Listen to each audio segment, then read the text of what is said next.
So the purpose of this video is for me to walk you through the iPhone camera app, essentially to press all the buttons so that you'll know where everything is located and how everything works.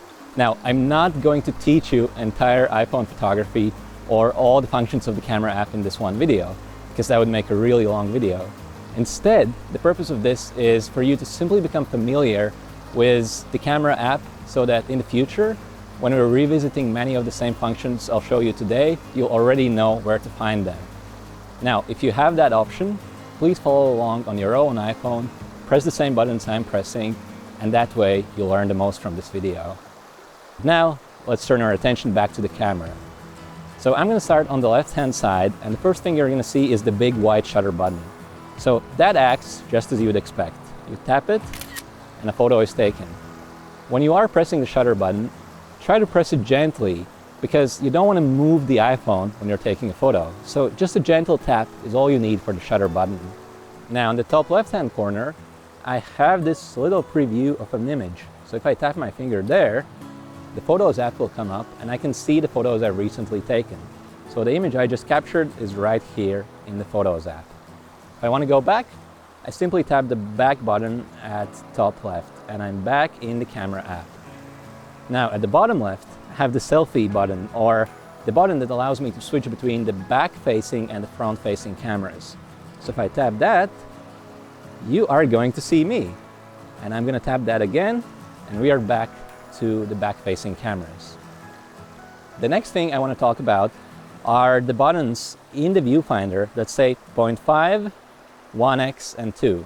So this is how you switch between your different lenses. So this iPhone, which is iPhone 11 Pro, has 3 lenses at the back, and the way I switch between them is by tapping on one of these buttons. So if I tap 0.5, you'll see a much broader view, and if I tap on 2x, you'll see a much tighter view. But for now, let's go back to 1x. Now, between the shutter button and the lens choice, you'll see the word photo. And above and below that, you'll see many other words such as portrait, video, slow-mo, and so on. So these are different camera modes, and there are 2 ways to switch between them. One is to tap on the word that you want to open. So if I tap on portrait, you'll see that the portrait mode of the iPhone comes up.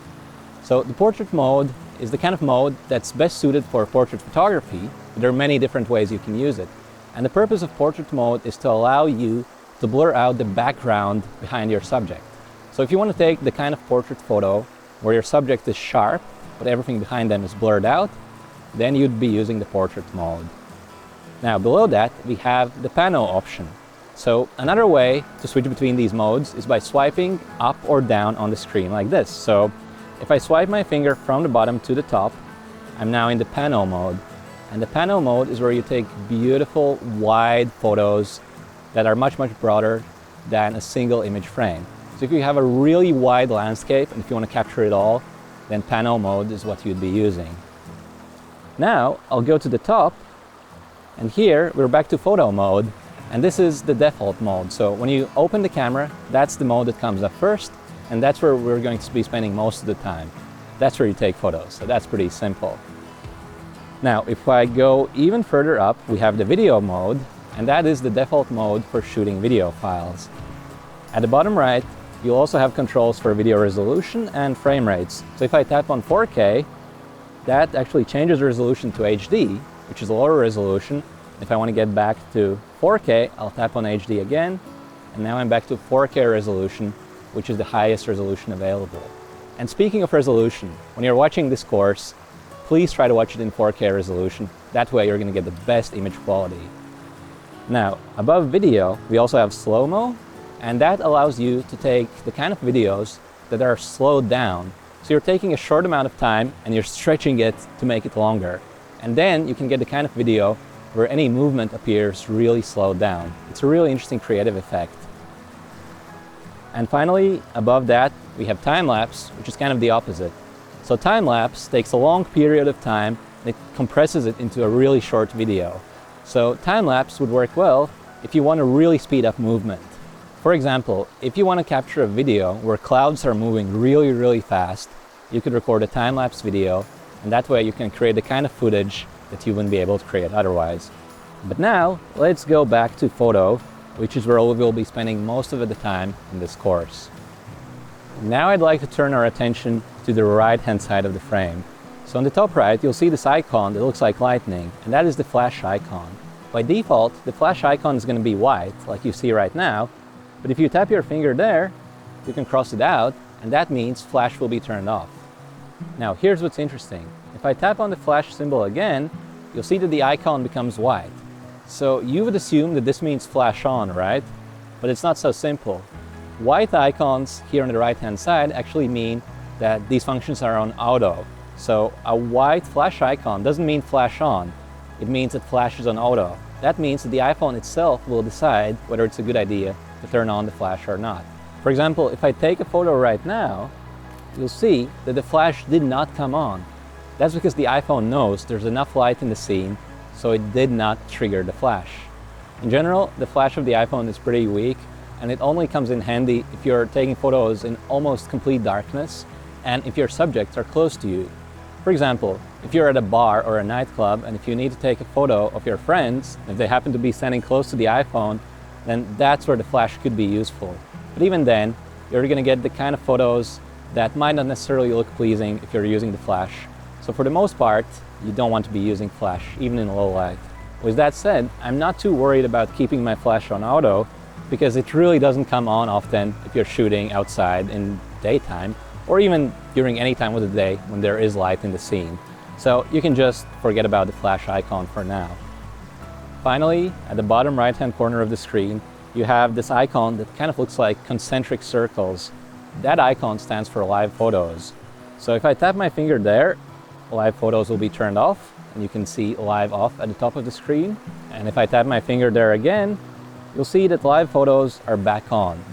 But what are live photos? Well, live photos is actually a really interesting feature. And essentially, whenever live photos are turned on, you're gonna get not just a photo, but also a short 3-second video every time you press the shutter.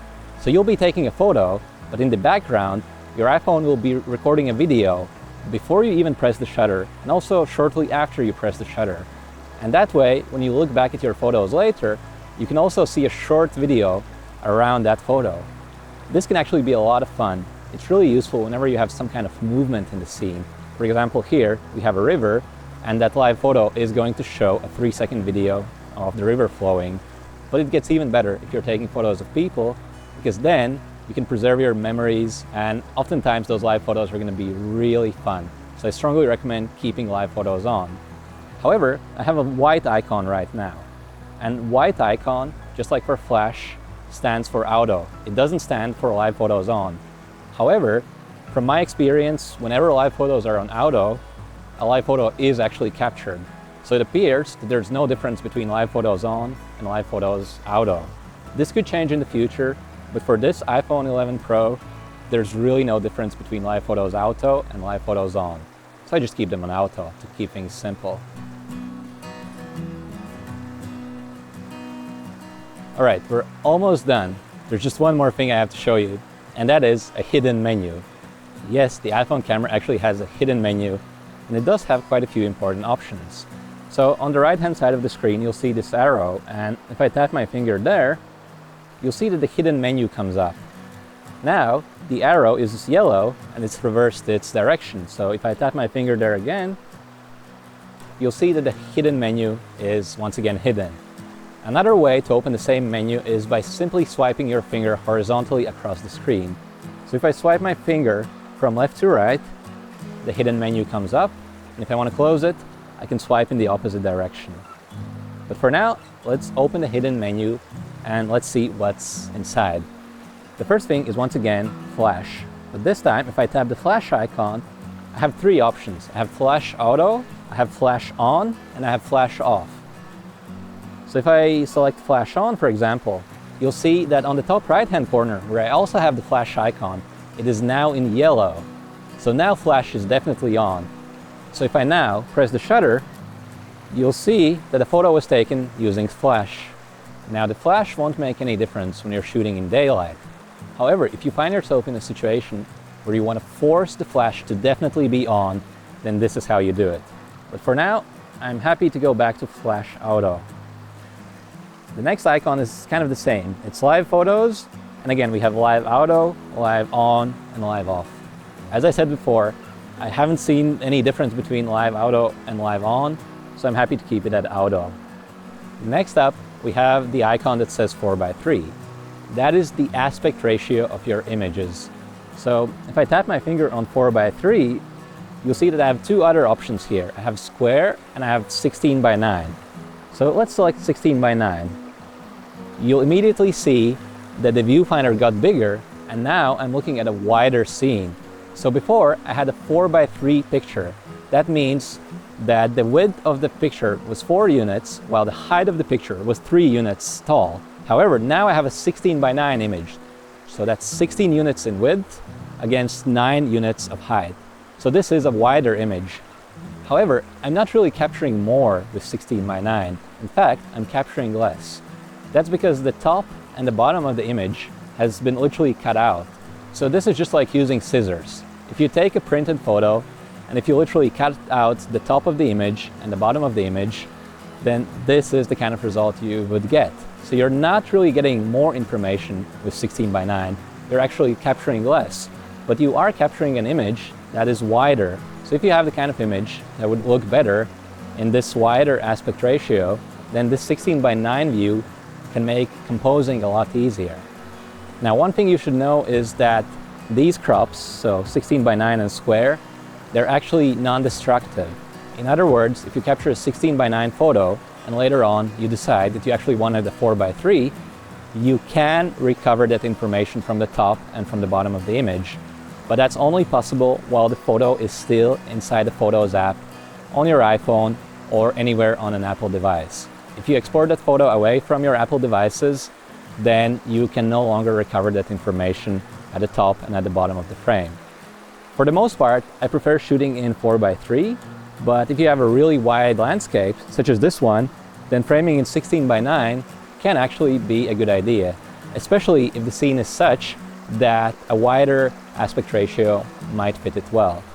But for now, I'll tap on 16:9 again, and I'll switch to 4:3. Below that, we have the exposure icon. So this is something new. It's only available starting from iOS 14. So if I tap my finger there, you'll see the slider come up on the left-hand side, and that allows me to adjust exposure. In other words, I can change how dark or how bright the photos are going to be. So right now I'm at 0, which is the default exposure value. But if I want to take a brighter photo, I can actually move the slider in the positive direction, and you'll see that everything in the viewfinder gets brighter. I can go all the way to +2, and now actually the photo is way too bright. Similarly, if I go in the opposite direction, I can actually make my photos darker. So if I prefer a darker exposure, this is how I can make that happen. Now, for the most part, 0 is what you need, but sometimes you could find yourself in a situation where the iPhone constantly makes your photos too dark or too bright. For example, if you're taking photos in the snow and everything is really white, the iPhone might get confused and you might get photos where the snow is kind of dark. If that's the case, you can increase exposure a little bit, and then your iPhone will be taking brighter photos. And whenever you've made this adjustment, you'll see that at the top right-hand corner, you can actually see this new exposure icon. It's right below the flash icon. And that way, even if you close the hidden menu, you'll still see that you've made an adjustment to the exposure. But for now, I want to keep exposure at 0. So this time I'm going to tap on the -2 that's right under flash on the right-hand side. And that opens the exposure slider again. And here I can change exposure value all the way back to 0. To get out of the exposure slider, I'm going to tap on the exposure icon at top left. And now I'm back in the hidden menu. Next up, I have the self timer. So if I tap my finger here, you'll see I have 3 options. I have timer off, I have 3 seconds and 10 seconds. So let me select 3 seconds. And now, when I press the shutter, the iPhone will actually wait for 3 seconds until a photo is taken. Let me show you. I'm going to press the shutter. You'll see a countdown that says 3, 2, 1, and a photo is taken. This is useful for 2 reasons. One, you might find yourself in a situation where you want to appear in the photo yourself. Let's say you're taking a group shot and you want to run into the frame. If that's what you're doing, you'd select 10 seconds, which would give you enough time to actually go into the frame yourself. Or if you're using a tripod and you want to make sure that the iPhone doesn't move at all when you press the shutter, you can use the 3-second timer, and then the photo will actually be captured 3 seconds after you press the shutter button. So if there's any movement, any motion when you touch the screen, that motion can die down and 3 seconds later a photo will be taken. But for now, I don't need a timer, so I'm going to select off. And finally, we have filters. So if I tap my finger here on the 3 overlapping circles, you'll see that I have all these different filter options, and this allows me to essentially see those filters applied live before I even take a photo. And there are all sorts of filters, so feel free to experiment with these. But I personally don't like to take photos with any of these filters enabled, so I'm going to go back to original, which means no filter. If you decide to apply a filter later, that's definitely possible in the editing stage, and in fact all these same filters are available if you edit photos in the Photos app of your iPhone. On the other hand, if you take a photo with a filter enabled, and later on if you decide that you don't like that filter, it is once again non-destructive. So if your photo is still in the Photos app, you can actually remove that filter even after the photo is taken. But for our purposes, we don't need these filters, so I'm just going to stick to original. And with that, we've covered everything in the hidden menu. So if I want to close the hidden menu, all I have to do is swipe my finger horizontally from right to left, and the hidden menu is now closed. Whew, that was a lot, I know. But don't worry, you don't have to remember everything we discussed in this video just yet.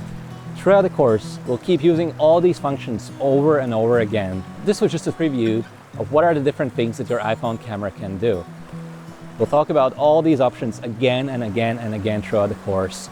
But for now, what I want you to do is simply practice accessing these options, practice opening the hidden menu, practice switching between the different camera modes, so that when we're using them in the course later on, or when you find yourself shooting in the field, you'll already know how to find these options. Again, don't worry about mastering everything right now, just take things one step at a time, and we'll return to these options again and again later on in the course.